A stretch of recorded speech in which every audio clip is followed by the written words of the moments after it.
Hello everyone, Triple here. And yeah, the MPL, which is a new draft league I'm a part of. With some faces from the NNDL and also some new ones. A friend of mine actually recommended this to me and I decided I could join. At first I just wanted to spectate, but I might as well go back in. I want to get more serious about Pokemon again. So joining competitions is kind of like the big way to do that. And that's how I made my way in here. I am just kind of going to talk about my draft here. We had a pretty quick draft sequence. It was a few days and everybody had all their mons. Everybody is allowed 11 mons. An A tier, a B tier, 2 C tiers, a D tier, and E tier. And then I believe 5 5 point picks, which we had 60 points for. And I didn't really go into this with a plan. I had one plan, which is a Pokemon I'm well familiar with. But first round, I got pretty late. I decided to go with a Pokemon that's very good to support the Pokemon I want, which was Zygarde. I was looking into the S tier. As you can see, we don't have an S tier slot. S tier goes for 20 points, which means it's quite an investment to go with. But I was looking through the S tier. At first I thought there was nothing really solid here, but I wanted a good ground type, like a really good ground type. Lando was gone, etc, etc, but Zygarde was here. Zygarde is kind of the ground type you want, since you can't go into flying mons on it, because 1000 arrows. So, this was the best support mon for my plan. And it also helps that it's just a really, really good Pokemon. If you look at the stats, it has insane stats. Nothing below 81, that's just really good. And it also, its move pool is pretty varied. It gets the 1000 arrows, of course, it gets D-Dance, Coil, the stuff you expect to see. E-Speed is a good form of priority. But then also, it gets Haze and Glare and Pain Split, and it gets so much utility. It has access to Paras and Toxic and Burns via Scorching Sand. It has a lot of coverage. It gets Block for some reason. So there's a lot you'll be able to do with this. Not to mention it has a very underrated move, in my opinion, Core Enforcer, which might help me a lot versus very ability central teams. Stuff like Rain. Say someone goes their Swift Swim on me and I click Core Enforcer. That suddenly means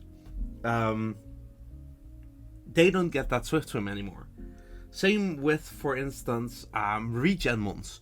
If they switch in a regen thinking to just scout what I do, they don't get their regen when switching out, because Core Enforcer nulls their ability, which could potentially be very useful. It's very niche, but it's a really cool bit of tech that I'm hoping comes into play at some point. And also, one of the things I was surprised about, Haze. I didn't know this called Haze. It could be very useful as actually a defensive pivot, because its defensive stats are actually really good. So yeah, it has a lot of utility, but also just a lot of raw power, and that made it the perfect counter for my next mon. These are all in order, by the way. I mean, those of you who know me saw this coming. Second turn Comfey, I kinda had to. Comfey is a mon I am very well versed in and I am a big advocate of, Because Triage. Triage is a broken ability, no matter what anybody says, only outsped by E-Speed, or maybe actually it's all, up to par with E-Speed, I don't know for sure. Actually, yeah, I think it is. And it's outsped by Fake Out, obviously, but the fact that this can basically outspeed anything, that's just a huge buff for me. And as you know, this thing is only really weak to steel types, poison types, and fire types, which means Zygarde is actually a perfect pairing with this. Also, surprisingly enough, this can be run as both a sweeper, which I usually do, but also it gets a lot of like cleric stuff, like aromatherapy and leech seeds and heal bell, synthesis. It gets defog, it gets trick room. It has a lot of like little tricks up its sleeve, and that makes it also kind of hard to prepare for.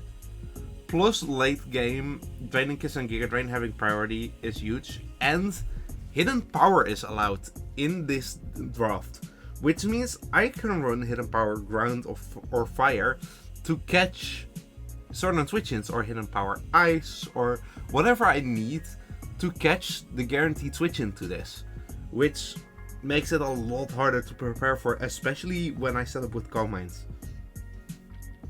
And this is just one of those ones, it's put in so much work over the years that I've used it, and it's gonna put in work here. This is a new draft, so they don't know yet about the terror that is Comfey. So let's teach them. I was starting quite a bit of core here with my fairy and my dragon. So I wanted a fairy dragon steel core. I was at first looking at another S tier, which was Celesteela, but that's a bit like, I don't want to. I have 60 points. I need to fill at least 4 slots with that.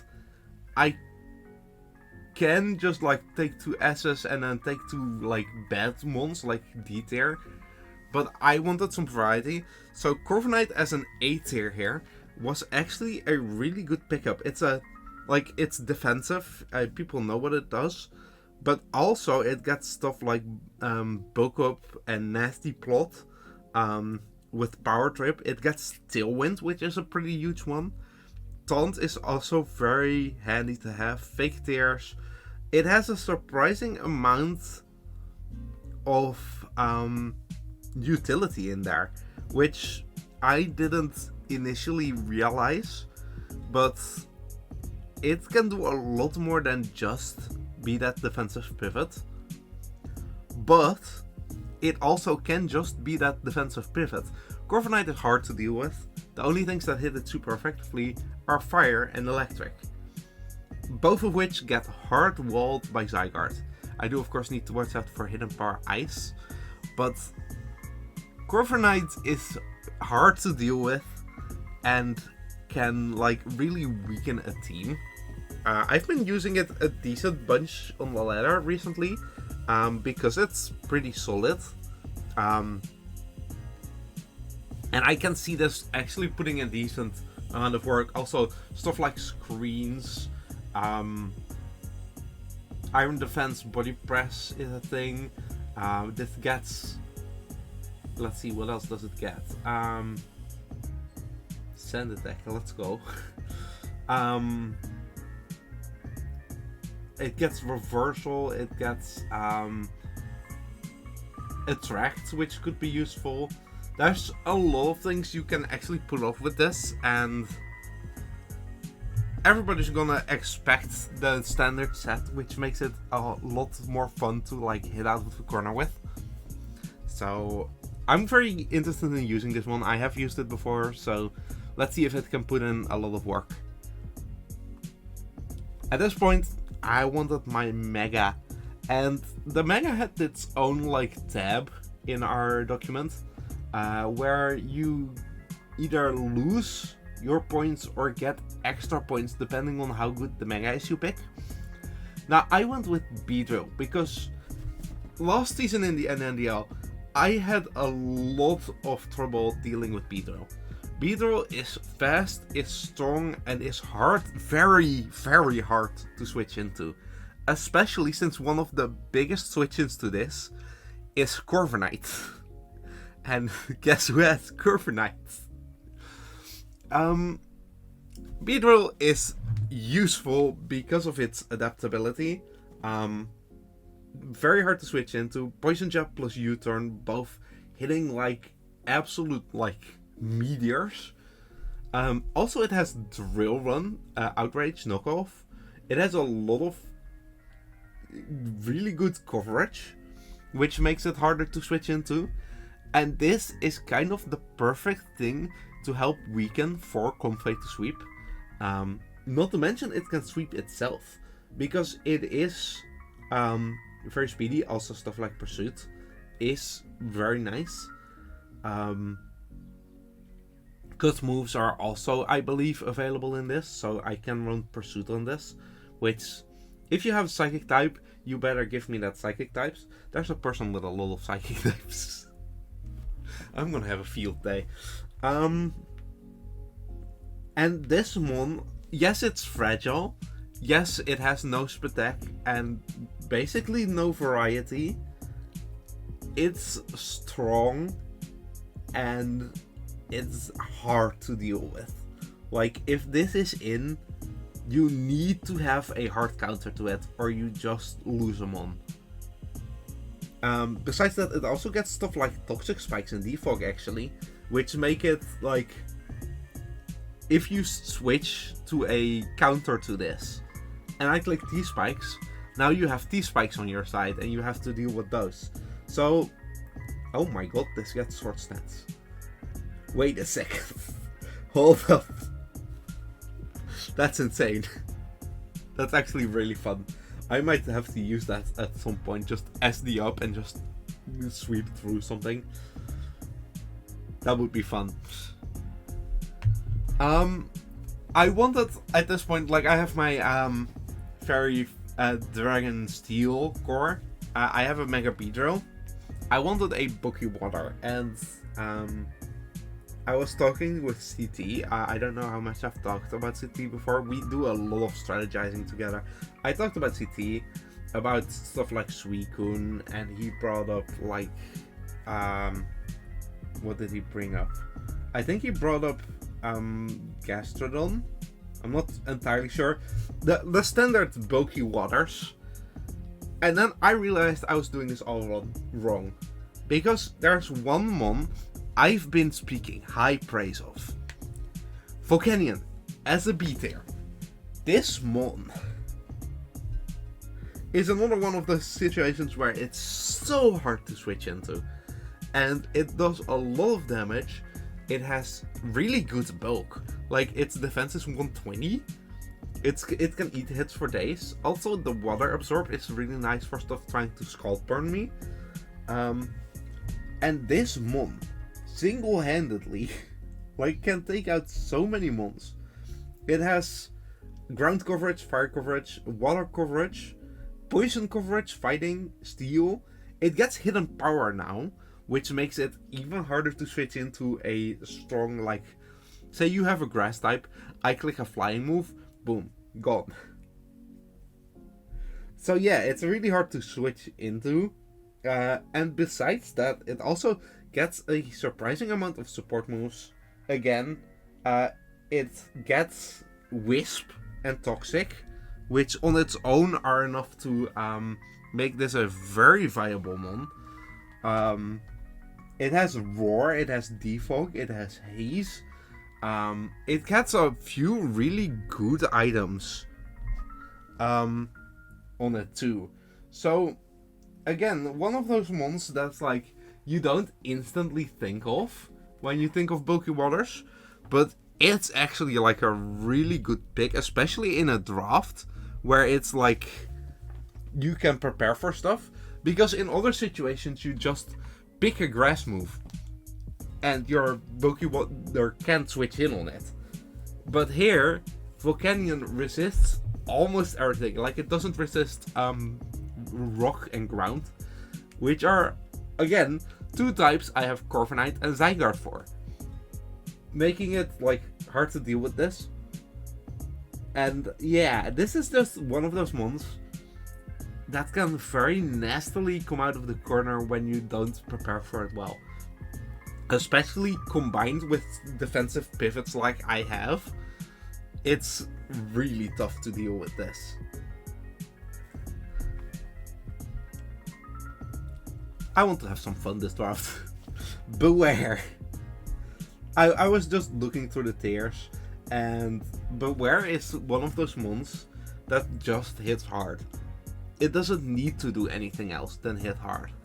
It's really hard to prepare for because it's like the base 125 attack with stab double edge is going to do a lot of damage. If you have a ghost type, like I get Darkest Lariat, which hits that incredibly hard. It has fighting coverage, which makes Steel not viable to come in. Ice Punch, which helps versus flyings. It has a lot of stuff to deal with switch-ins and just deal a lot of damage. And the big thing here is Fluffy. Fluffy lowers like half damage from contact moves, which is a lot of the moves. Contact moves are just all around, and it makes it very useful as a defensive, like bulky attacker. And the thing with this is it doesn't need to have much variety in here. This is another one of those mons I can just click buttons with and weaken. My team, my entire draft, has so much pressure between Beware, Bidro, Corviknight, Comfey, and Volcanion, and even one of my later picks. There's so much pressure here where an opponent needs to keep all their mons healthy, and if they don't, they lose to one of my sweepers. So it's a very interesting game plan that I have here, and I'm really hoping it works out. It's kind of like outside my comfort zone, but also it's gonna be a lot of fun to use. So, speaking of pressure, I don't know how, but we're 7 turns in and nobody picked Hoopa-U. I know it's weak to Bug, but also I have Corviknight.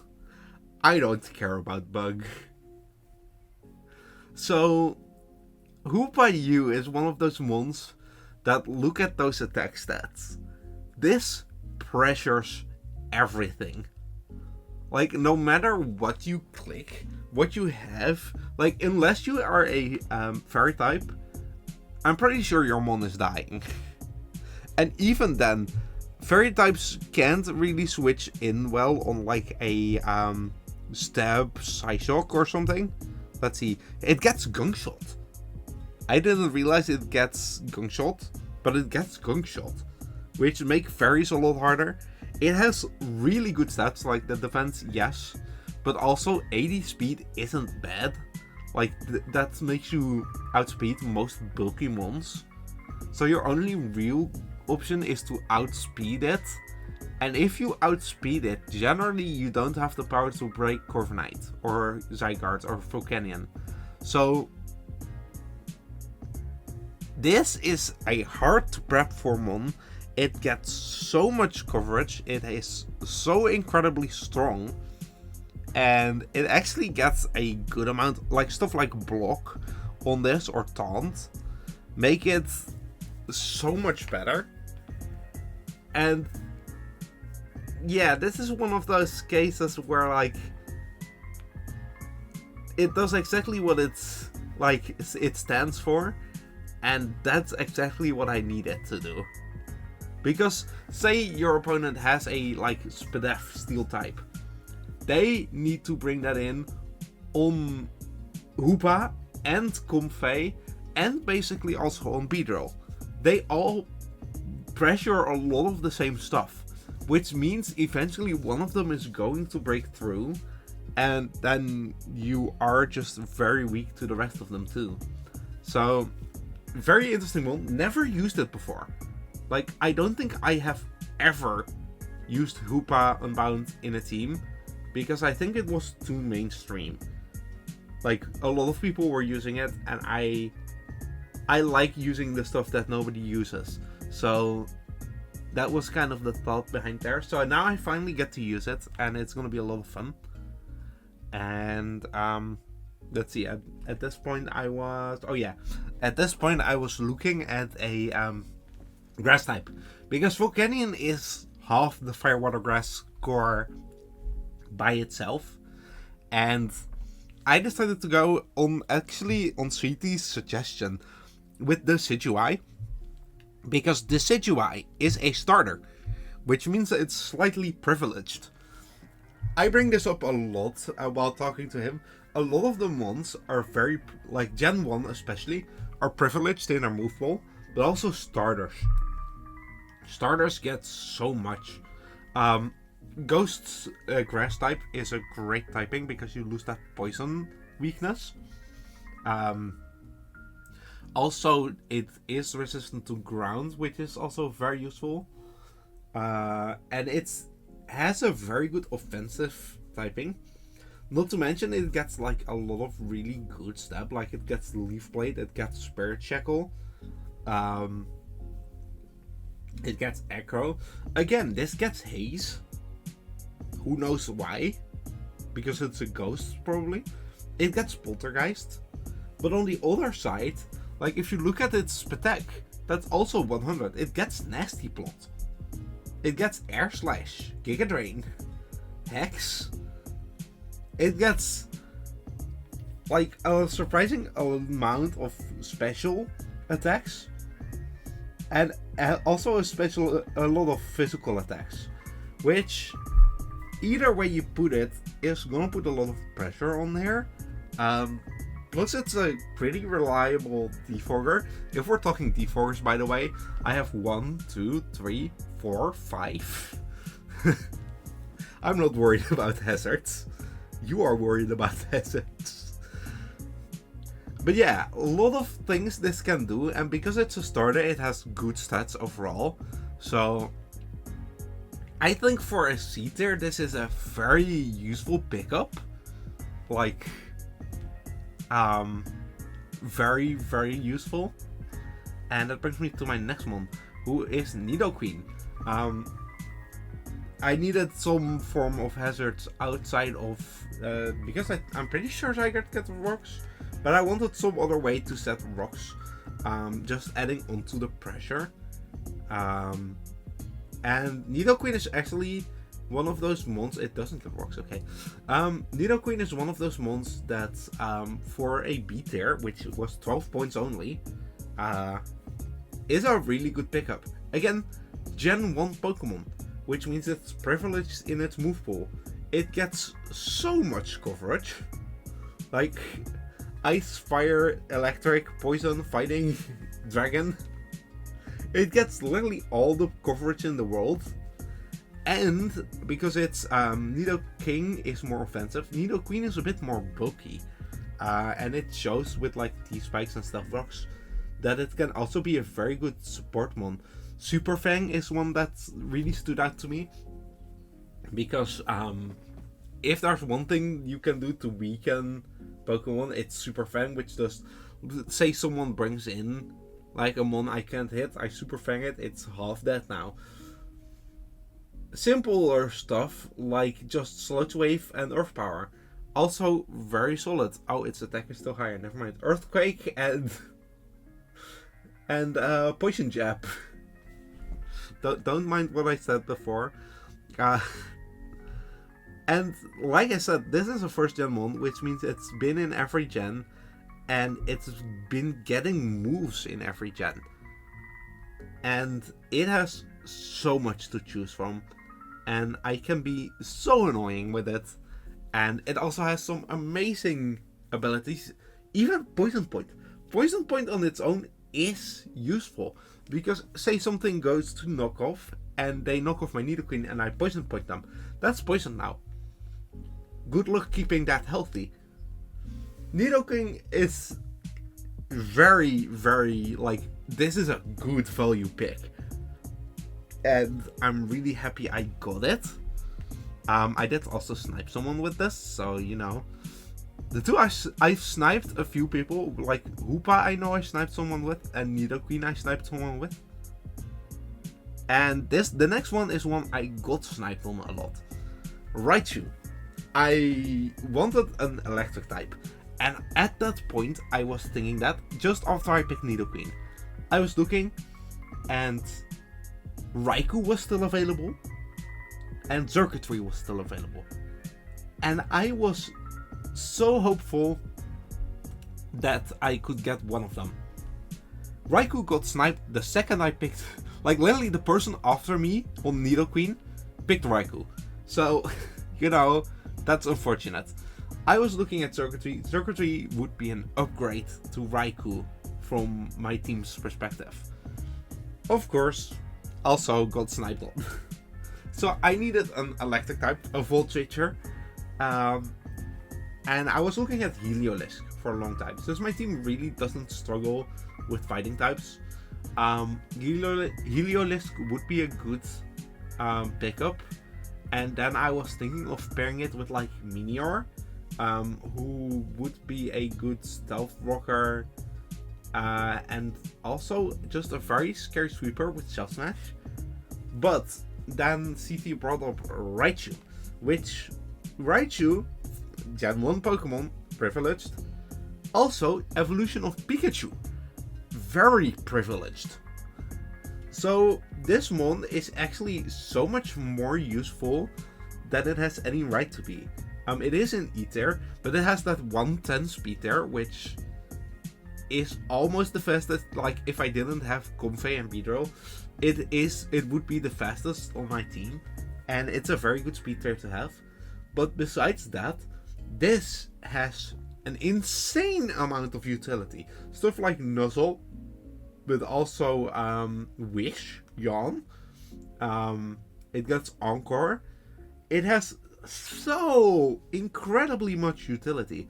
And then it also gets stuff like Signal Beam, Surf, Hidden Power now, Play Rough, Fake Out. It's a mon that's, because it's a Pikachu evolution, it can do so much. I could even run Fly on it, because Flying Pikachu. It's surprising to me how this is like E-tier, but it's actually kind of useful. And I think this is actually, for my, because I had the E slot still open, this is better than a Meteor in my opinion. If I pair it with my next one at least. I wanted a rock type, so my next is a rock type, but I didn't go with an E-type rock type because the only really two options were Meteor or Crustle. Crustle would have been interesting, but also I have Bidro as a bug type, so Raichu, very interesting, good abilities, good speed tier, good offense, and like a lot of very good utility. And then last, I'm surprised this was still even here, is Terrakion. We had 60 points.